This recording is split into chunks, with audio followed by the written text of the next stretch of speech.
તો દોસ્તો આપણે અત્યારે આવી ગયા હતા અત્યારનું ટ્રેન્ડિંગ આઈસ્ક્રીમ ખાવા, કોરિયન આઈસ્ક્રીમ ખાવા માટે. અને આવી રીતે બનાવવાની કંઈક રીત અલગ છે. તમે જોઈ શકો છો બીકરમાં સિરપ લે છે ને પછી દૂધ મિક્સ કરી છે. આ અત્યારે મેંગો ફ્લેવર બનાવે છે. પ્રાઇસ 30, 60 અને 80 રૂપિયા સુધીની પ્રાઇસ છે આની. તો આપણે અત્યારે મેંગો આઈસ્ક્રીમ બને છે તે જોઈએ છીએ અને ટેસ્ટ કરીને પણ બતાવીશું કેવું લાગે છે. અત્યારે સિરપના મશીનમાં અંદર નાખેલું છે ને આ જે રોલર ફરે છે એકદમ ઠંડુ હોય છે, માઇનસ ટેમ્પરેચર ઉપર ચાલતું હોય છે. તો આવી રીતે બરફના છોલની જેમ જ આ જે સિરપ છે એની ઉપર ફેલાઈ જાય છે રોલર ઉપર અને એવી રીતે છોલ નીચે પડે છે. તો આવી રીતે નીચે ડીશમાં છોલ ભેગો કરીને આઈસ્ક્રીમને તૈયાર કરવામાં આવે છે. ઘણી બધી ફ્લેવરમાંથી બનાવવામાં છે. 10 થી 15 પ્રકારની અલગ અલગ ફ્લેવરમાંથી આઈસ્ક્રીમ તૈયાર થાય છે. જો તમે અલગ અલગ ફ્લેવર તમને ખાવાનો શોખ હોય તો તમે અલગ અલગ ફ્લેવર અને એના ઉપરથી ડ્રાયફ્રૂટ પણ ઉપરથી નાખી આપવામાં આવે છે. તો ઘણા બધા પ્રકારની ફ્લેવર લોકો ટેસ્ટ કરે છે. આજે આપણે પણ અહીંયા આવી ગયા હતા. જો લોકેશનની વાત કરું તો અમદાવાદના નિકોલની અંદર અત્યારે આ છે પટેલ કોરિયન આઈસ્ક્રીમ, કાનબા હોસ્પિટલની સામે નિકોલ. તો અહીંયા તમે આવી શકો છો. અત્યારે ટાઈમ થયો છે 8:15, 8 વાગે આસપાસ લગભગ આ ખુલે છે અને રાતે મોડે સુધી આ ચાલુ હોય છે.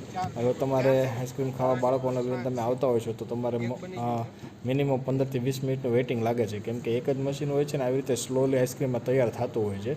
તો થોડું વેઇટ કરવું પડે છે અને સિક્વન્સમાં બધાને આઈસ્ક્રીમ આપવામાં આવે છે. કેમ કે આ આઈસ્ક્રીમ ખાવા માટે લોકો ઘણા સુધી દૂર દૂરથી આ આઈસ્ક્રીમ ખાવા માટે આવતા હોય છે. કેમ કે નોર્મલ આઈસ્ક્રીમ તો બધાના ઘરની આજુબાજુમાં મળી જ રહેતા હોય છે, પણ આવું આઈસ્ક્રીમ અમુક જગ્યાએ લોકેશન ઉપર જ મળતું હોય છે. તો જેથી કરીને ઘણા લોકો પોતાના રેસિડન્સથી થોડા દૂર આઈસ્ક્રીમ ખાવા માટે આવતા હોય છે. તમે જોઈ શકો છો અત્યારે આ મેંગો ફ્લેવરનું આઈસ્ક્રીમ છે તૈયાર થાય છે.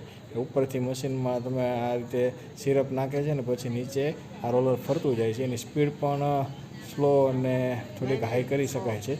એ રીતે આઈસ્ક્રીમ આમાં બને છે. એકદમ ઝીણો જે રીતે બરફ ગોલાની જે ડીશ બનતી હોય છે, બરફનો છોલ હોય છે, એ રીતે જ આઈસ્ક્રીમ તૈયાર થાય છે.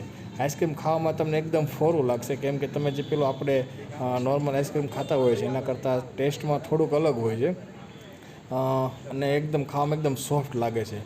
કોરિયામાં કદાચ આ આઈસ્ક્રીમ ખાતા હશે એના ઉપરથી જ આ કોરિયન આઈસ્ક્રીમ આવું નામ આપવામાં આવેલું છે. જો તમે કયા સિટીમાંથી આ વિડીયો જોવો છો અને તમારા સિટીમાં આવું આઈસ્ક્રીમ મળે છે કે નહીં એ તમે કોમેન્ટમાં જરૂર જણાવજો. અને આઈસ્ક્રીમનો વિડીયો તમને કેવો લાગ્યો એ પણ તમે કોમેન્ટમાં જણાવો. અને તમારા શહેરની કઈ વસ્તુ ફેમસ છે એનું પણ તમે કોમેન્ટમાં જણાવી શકો છો.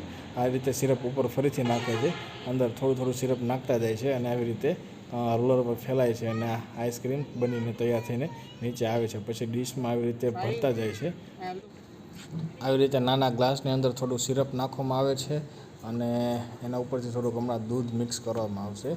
તમે જોઈ શકો છો આ જગમાંથી દૂધ નાખવામાં આવે છે અને આ મિક્સ બરાબર થઈ ગયા પછી આને રોલર ઉપર નાખવામાં આવે છે. અત્યારે ઉનાળાની સિઝન ચાલુ થઈ ગઈ છે તો ઘણા લોકોને આવું આઈસ્ક્રીમ ખાવાનું મન તો થતું હશે, પણ જો તમારે પણ આવું આઈસ્ક્રીમ ખાવું હોય તો આ લોકેશન તમારે જરૂર વિઝિટ કરો અને આવા વિડીયો જોવા માટે અમારી ચેનલને લાઇક કરો, શેર કરો અને સબસ્ક્રાઈબ કરો.